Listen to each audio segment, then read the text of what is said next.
संवाददाता हमारे साथ लगातार जुड़े हुए हैं। विकास जी, आप देख रहे हैं काउंटिंग से पहले जो दावे किए जा रहे हैं, चाहे इंडिया गठबंधन की ओर से हो या एनडीए की ओर से हो, दावे दोनों तरफ से बड़ी मजबूती के साथ किए जा रहे हैं कि सरकार दोनों ही गठबंधन बनाते हुए नजर आ रहे हैं।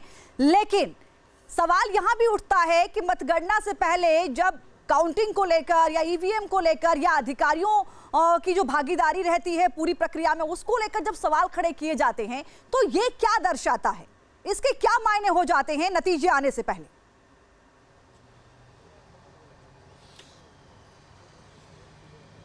देखिए, पहले दावे की बात कर लें। चुनाव के दरमियान तो सभी पार्टियां और सभी प्रत्याशी उम्मीदवार नेता दावे करते हैं और अभी भी दोनों तरफ से दावे किए जा रहे हैं कि सरकार उनकी ही बनने जा रही है। जीतने तो वही जा रहे हैं। इसके पीछे सबसे बड़ी वजह है कि जो वोट इस बार हुआ है, जो वोटिंग हुई है, उसको शायद लोग भांप नहीं पा रहे हैं या भांप नहीं सके हैं कि आखिर इसका अर्थ क्या है, मायने क्या है। अब तो कुछ मिनटों की बात है, स्थिति बिल्कुल साफ होने लगेगी।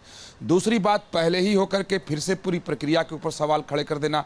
आप देखें कि जब चुनाव की घोषणा नहीं हुई थी तब चुनाव आयोग के ऊपर सवाल खड़े किए गए। चुनाव के दरमियान बहुत सारे सवाल खड़े किए गए, उसकी व्यवस्था को लेकर, उसकी प्रक्रिया को लेकर, ईवीएम को लेकर, वीवीपैट को लेकर। अब काउंटिंग के ऊपर भी सवाल खड़े किए जा रहे हैं। तो ये कहा जा सकता है कि जनतंत्र के लिए, देश के लिए जो व्यवस्था है, संवैधानिक व्यवस्था है, उसके लिए एक दुर्भाग्यपूर्ण स्थिति है। क्योंकि जो मैं अब तक देखा हूं पूरे चुनाव में कि कहीं भी किसी भी बूथ पर कहीं कोई लापरवाही नहीं नजर आई। और इस बार तो 2020 के चुनाव से ज्यादा बेहतर काउंटिंग के इंतजाम किए गए हैं। सुरक्षा की चाक चौबंद व्यवस्था की गई है। जो ईवीएम की सुरक्षा की व्यवस्था पहले से ज्यादा चाक चौबंद की गई है, उसे फुल प्रूफ बनाया गया है। तो ऐसे में बयान ये सिर्फ राजनीतिक कह सकते हैं, इसे माहौल बनाने के लिए कह सकते हैं। जैसा मैंने पहले कहा था कि पहले ही इतना बयान दे दो कि एक तो दबाव बढ़ जाए कि जो अधिकारी काउंटिंग में लगे हुए ईवीएम में जो है वो हर प्रत्याशी की किस्मत का फैसला। आप देखिए, विजय सिन्हा डिप्टी सीएम पूजा पाठ करते नजर आ रहे हैं और मतदान के दिन बहुत चर्चा में थे, क्योंकि जब ये अपने क्षेत्र में गए थे तो वहां पर इनके गाड़ी पर कीचड़ और गोबर फेंक दिया गया था, जिसको लेकर बहुत बवाल हुआ था।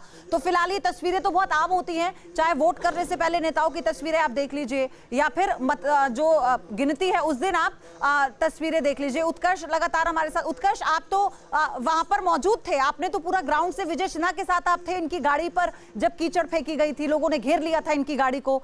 आज थोड़ा शांत नजर आ रहे हैं, मन को शांत कर रहे हैं विजय सिन्हा मंदिर में।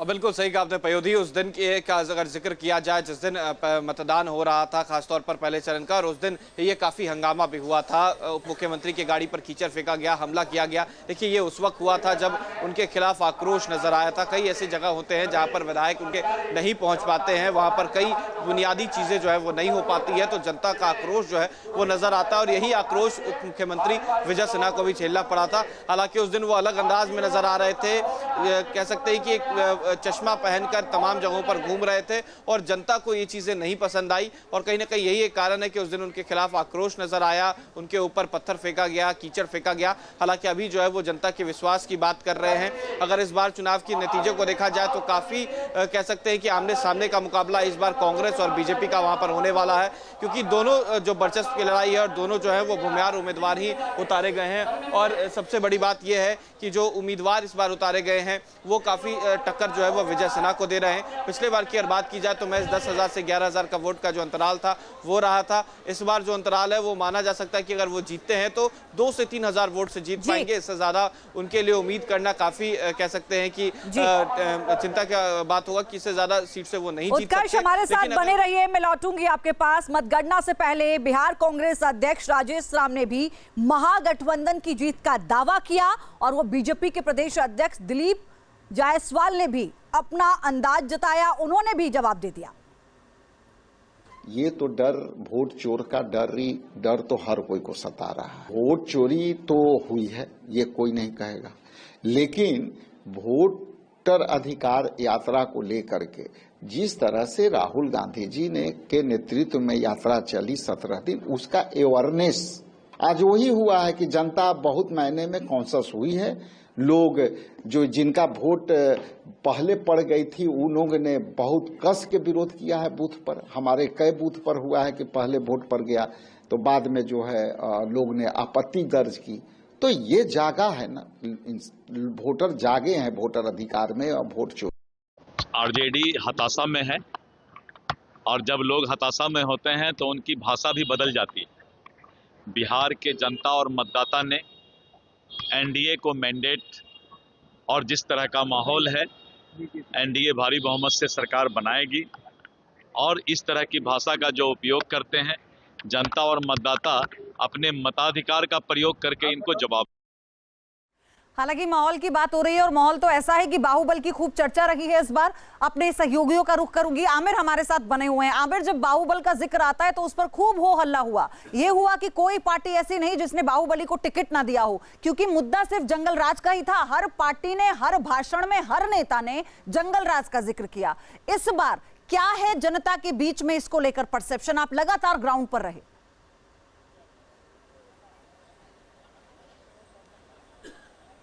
देखिए, परसेप्शन बहुत ही तगड़ा था इस बार पब्लिक का, खासतौर पे बाहुबलियों के खिलाफ। और बाहुबली में अगर हम देखें, दोनों पार्टियों में अगर देखें तो करीब दर्जन भर से ज्यादा बाहुबली जो हैं वो दोनों पार्टियों में अलग अलग विधानसभाओं में देखे गए। लेकिन लोगों का परसेप्शन साफ तौर पे था। लोगों का ये था कि महिलाओं की बात करें, महिलाओं ने सीधे कहा कि जिस तरह से नीतीश कुमार ने हमारे लिए काम किया। पुरुषों में खासतौर पर यंग जनरेशन ने कहा कि भैया हमको रोजगार चाहिए। तो बाहुबलियों के लिए खासतौर पे अगर इस बार बाहुबली खासतौर पे इस बार जीत के आते हैं, जैसे अनंत सिंह का चर्चा में काफी ज्यादा रहे, आपने देखा उनके उस तरह के बातचीत उनकी रिपोर्टर्स के साथ किस तरह की होती थी, किस तरह की वो कैमरे पे बातचीत करते थे।